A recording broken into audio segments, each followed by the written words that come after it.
মোথাবাড়ির অশান্তি তদন্তে অনুসন্ধান রিপোর্ট, দিল্লির অফিসে অনুসন্ধান রিপোর্ট এনআইএর। আর রিপোর্ট নিয়ে কলকাতা থেকে দিল্লিতে আইজি সোনিয়া সিং। আরো একবার আপনাদের জানাই, মোথাবাড়ির অশান্তি তদন্তে অনুসন্ধান রিপোর্ট, দিল্লির অফিসে অনুসন্ধান রিপোর্ট এনআইএর। রিপোর্ট নিয়ে কলকাতা থেকে দিল্লিতে আইজি সোনিয়া সিং। আরো বিস্তারিত জানাবে অনুপ, আমাদের সঙ্গে রয়েছে অনুপ। গতকাল রাতে মোথাবাড়ির যে অনুসন্ধান রিপোর্ট, এই রিপোর্ট ইতিমধ্যে দিল্লিতে পাঠানো হয়েছে এবং আইজি সোনিয়া সিং তিনি কিন্তু ইতিমধ্যে দিল্লি গেলেন। এই রিপোর্ট পেশ করার পরবর্তী ক্ষেত্রে তিনি কিন্তু আবার কলকাতায় ফিরে আসার কথা রয়েছে।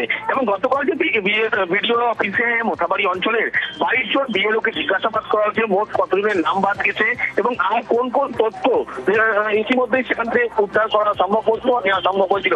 এবং এই তথ্য সংগ্রহের পরবর্তী ক্ষেত্রেই যে বিচারকদের উপরে যে ঘটনা ঘটেছিল, হামলার যে পরিস্থিতি তৈরি হয়েছিল, এবং গতকালই এক মহিলা বিচারকের সঙ্গে এনআইএ আধিকারিক তারা কথা বলে এবং তাদের থেকেও সেই তথ্য নেওয়ার পরে আজকে সমস্ত কিছু এই রিপোর্টে উল্লেখ করা হবে বলে এমনটাই জানতে পারা যাচ্ছে। আনুমানিক 25 পাতার এই রিপোর্ট ইতিমধ্যেই আজকে দেশের সর্বোচ্চ আদালত সুপ্রিম কোর্ট সেখানে পেশ করা হবে, এমনটাই কিন্তু জানতে পারা যাচ্ছে। কিন্তু এনআইএ যে ঘটনা, এই পরবর্তী ক্ষেত্রে দেখা গেল যারা তদন্ত করলো, এই তথ্য সংগ্রহ করলো, তার পরবর্তী ক্ষেত্রে আজকে ইতিমধ্যেই সেই রিপোর্ট গতকাল রাত যেমন পাঠানো হয়েছে এবং আইজি সোনিয়া সিং নিজে দিল্লি গেলেন এবং 25 পাতার আনুমানিক সেই রিপোর্ট ইতিমধ্যেই সুপ্রিম কোর্টে দিল্লি আইনের পক্ষ থেকে কিন্তু পেশ করা বলে এমনটাই জানতে পারা যাচ্ছে। বেশ, ধন্যবাদ অনুপ।